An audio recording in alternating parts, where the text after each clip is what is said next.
What's up, everybody? It's your boy Brandon Blakeney, aka Brandon Lee TV. Welcome back to the Live with Brandon Blakeney podcast. Now kick back, relax, and come take a ride with your boy. First off, man, I just gotta shout out you guys, man, showing so much love, so much just interest in the content, liking, sharing, subscribing, commenting, and sharing y'all's thoughts. Much love, gang. I appreciate y'all, man, and we only going up from here, baby. Now, you know I'm keeping y'all locked in with all the biggest storylines in women's basketball. Today, the news broke that Caitlin Clark received not one, but two multi-million-dollar offers to play in professional basketball leagues. Well, one's a professional league, one's an intramural league. And, of course, you know, she declared for the WNBA draft. We knew that a couple months back, so we know that she intends to go to the WNBA. We know that it feels like she will be the number one pick, and with all intentions, the Indiana Fever will take her with the number one pick in this year's WNBA draft this summer. But, you know, we got to take it all in. We got to talk about it. We got to dissect it. Y'all know what we here to do. But before we get into all that, make sure y'all hit that subscribe button for all the latest and the greatest. And join our memberships. We got that exclusive content coming daily, weekly, whenever you need it. Now, let's get into it. You are now locked into the Live with Brandon Blakeney podcast. Here is your host, Brandon Blakeney. So Ice Cube is catching some backlash from WNBA players after he went on the record to confirm that the Big Three has offered Caitlin Clark, the face of women's college basketball, national runner-up last season, national player of the year 2 times, because she's definitely taking it home this year. Caitlin Clark was offered $5 million to go play in the Big Three. Now, we've seen WNBA legends and NBA legends play in this league over the years. Some big names have come through. But like Ice Cube said, landing Caitlin Clark, that would lift this league into a stratosphere of heights that they have not seen before. And he rapped about it on the Pat McAfee show. You know, it's always 50-50 till we get a no. You know, at the end of the day, it is a generous offer. You know, and look, you know, we're in a new age. You know, it's like NIL. You know, when we came up with the idea, you know, our sponsors, our partners, they all want to make it happen. So, you know, we was able to make that generous offer. Okay.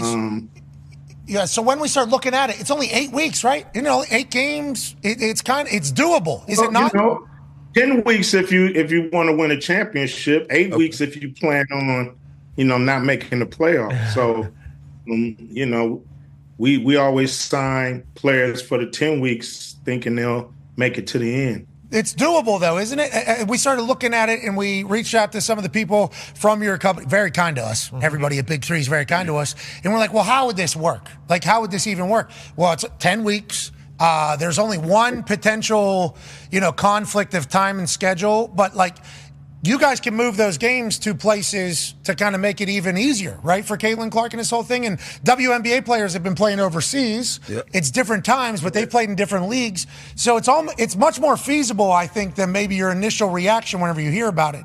I assume that's a big part of your discussion as well with Caitlin, her team, and internally. Oh, yeah, we've thought about it. It's definitely doable. You know, both leagues play on CBS, so of course they love it if we can make it happen. So it's you know, it's up to the player. You know, as a league, we'll make it happen.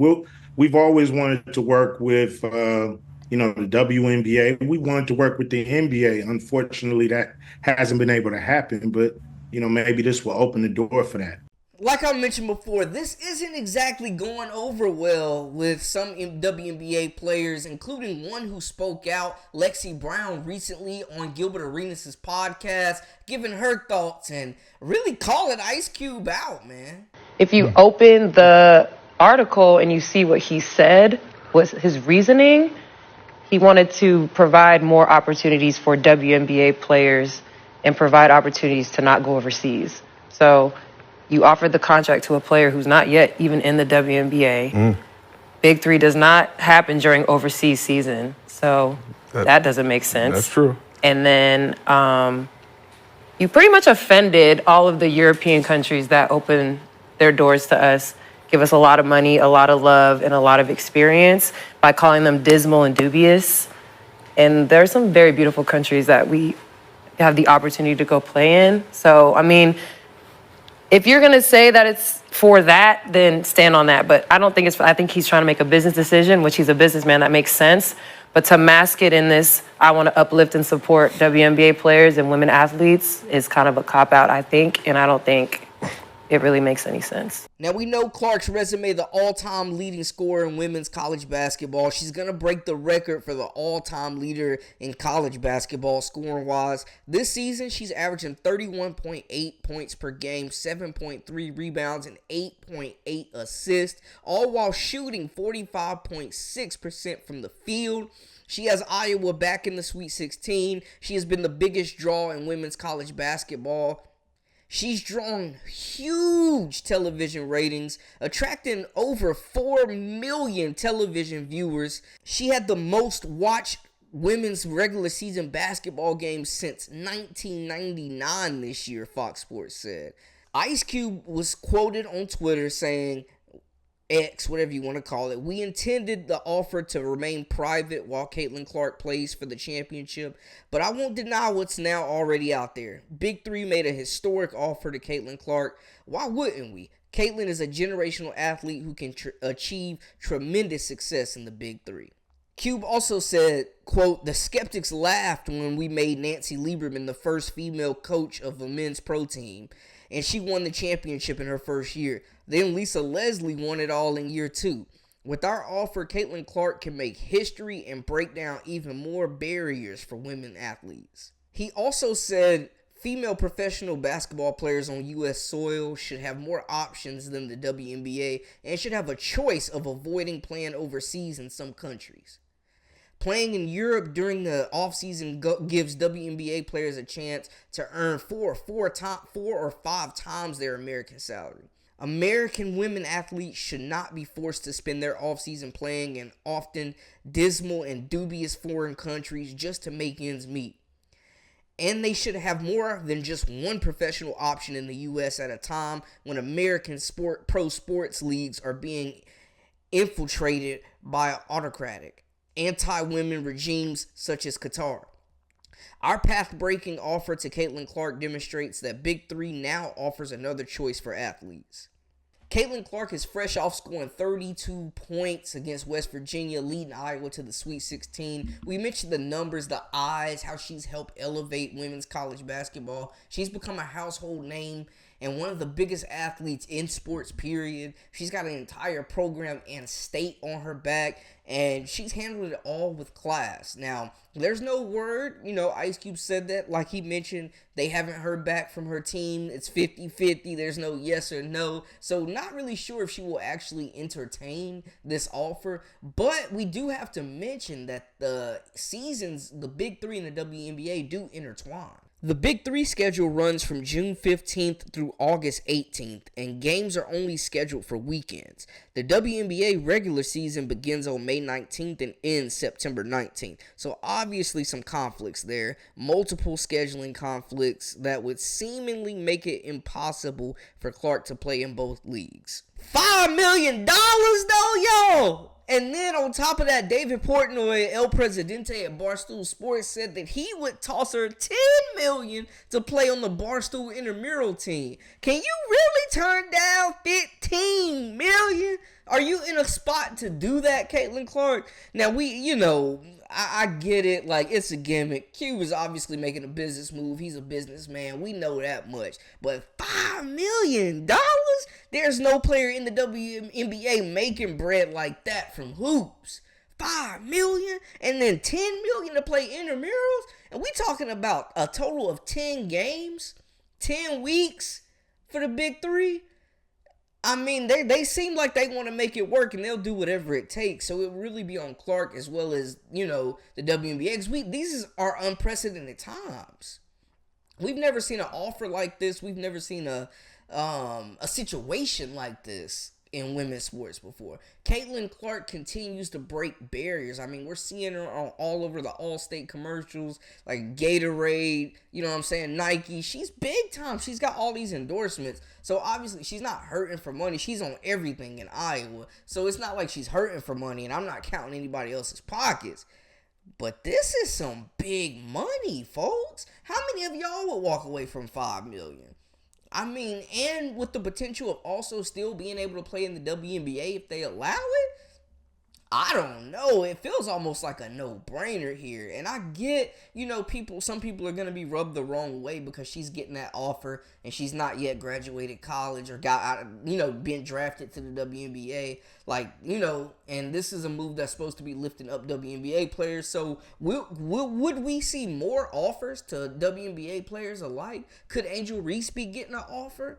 If we're looking at certain college athletes, could there be a market for Juju Watkins in the Big Three in a few years because she's next up? Like, how could this impact the anarchy of women's college basketball and the WNBA? I'm just looking at it. It probably won't affect the women's side, college side, too much. As more so the WNBA that would be impacted. Another professional league that they're competing against. But if they're throwing out bags like that, $5 million? And we know a lot of these players are going overseas. A lot of the elite talent in the WNBA goes overseas and makes millions compared to what they make here. Definitely. I mean, that's the whole reason Brittany Griner was over there in Russia in the first place. So, another opportunity to stay home and play at the crib. I mean, it feels like a win-win situation. And it's no disrespect to those foreign countries that Lexi Brown mentioned that have opened their doors to our talent and have let them flourish and provided a stage where they can perform, get recognition, but also get that financial earnings that they deserve that they're not getting here. But $5 million for 10 games? Potentially? Hey, man. I don't know how you say no to that. $5 million and then $10 million from Barstool. I don't know how serious that is, but hey, he was posted up with the bread. I'm just saying, can you really say no to an offer like that? This is crazy just reading this and talking about it. And there was going to be some backlash. And I don't know who leaked it or how much people worked to actually keep this thing a secret. I mean, it came out and now it's out. This would be something perfect to leak around the perfect time to get that advertisement. I mean, Cube has made every effort to promote the Big Three in any way that he can. And this is next level right here. He ain't never offered nobody no $5 million to come through. And we done seen Joe Johnson. We done seen all types of pros come through there. Y'all heard Nancy Lieberman, Lisa Leslie, maybe Caitlin Clark.